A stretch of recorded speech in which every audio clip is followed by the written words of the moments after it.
Snowpiercer Season 4, Episode 3, Life Source, feels like the true beginning of the final season. While the show's first episode on AMC was more of a catch-up to re-establish the world and the characters, and the second felt like deleted scenes from the first, Episode 3 is the first one to stand on its own. It's still far from perfect, but at least now fans have some idea of where Season 4 is going literally. Life Source seems to take its title from the B story involving Bennett and Till, who are drafted by Milius into working on a special project that allegedly will vastly improve food production. However, it's no surprise that the mission isn't what it's cracked up to be. Meanwhile, Leighton goes to extremes hoping to rescue his daughter. Both plotlines have their flaws, yet they culminate in bringing the divided TV series back together. Snowpiercer's third episode opens with Ruth in New Eden. She tells the group that they have increased security and that everything is under control. However, Leighton has a short fuse and is driven to pursue Lyanna. The Peacekeepers seem to have been plotting this for some time. He wants to take Big Alice to pursue Snowpiercer, which means starting the engine and regaining control of the vehicle. Ruth rejects this, reiterating that they now live in a democracy and that decisions must be made by vote. No matter how awful the deed is, they cannot just destroy everything because he wants his daughter back.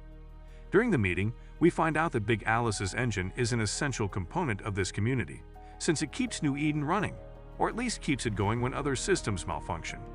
Unfortunately, everything they've been working on up until now will be destroyed if Leighton decides to leave.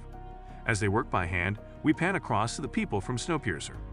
Despite being beaten to extract information, Bess has remained silent, refusing to divulge anything, even though she is aware that this is akin to a labor camp and that they must defend themselves.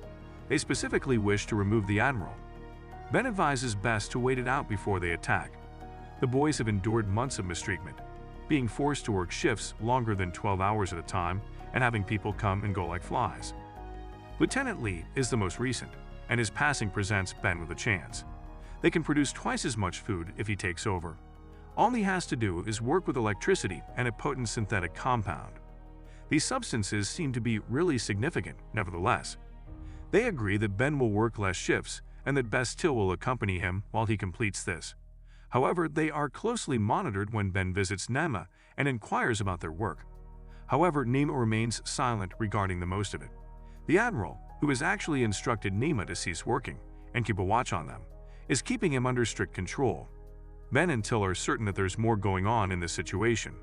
Since they are in the train's last car, it would be simple to cut them off. Upon investigating the pipes, they discover that they lead to the subtrain. The pipes inside are obviously too dense for water. Ben and Till attempt to ascertain the purpose of these substances and how they may use this information against the Admiral and their allies. Osweiler returns to base in New Eden, where Leighton enlists his assistance in carrying out their plan. Being a council member and feeling guilty about Zora going up to the mountains to see how he was doing, he feels obligated to do what is good for the group. When they eventually depart, Javi discovers a means to keep New Eden running for 3 weeks, while also lending a hand. But Sykes arrives and of course she does, controlling Leighton and holding him down. Ruth is unsure about what to do because some people genuinely agree with Leighton's idea of retaliation to win back his daughter and defend others they care about. She determines that a vote should be held. Leighton stands in front of everyone and makes a huge statement, saying he wants to fight for his girl just as much as he would for everyone else. He is therefore permitted to take the engine. He can take up to 3 vehicles in addition to the 3 weeks he has with the train, but none of them can come from AgSac. Everyone he brings along must be willing to go. Alice's findings are rather concerning. When Alice examines the body, she discovers that Mr. Sprinkles is dead and that the blood is frozen. She wants further investigation on this hot place because she's not sure if it's more like a bubbles burst, of course. This includes accompanying Leighton on his departure. Many people are joining Leighton, including Ruth and, shockingly, Josie. While they're away, Rachi is in charge, which prepares the scene for a dramatic confrontation. Ben and Till attempt to carry out their plan, which calls for gassing the Admiral using chemical warfare.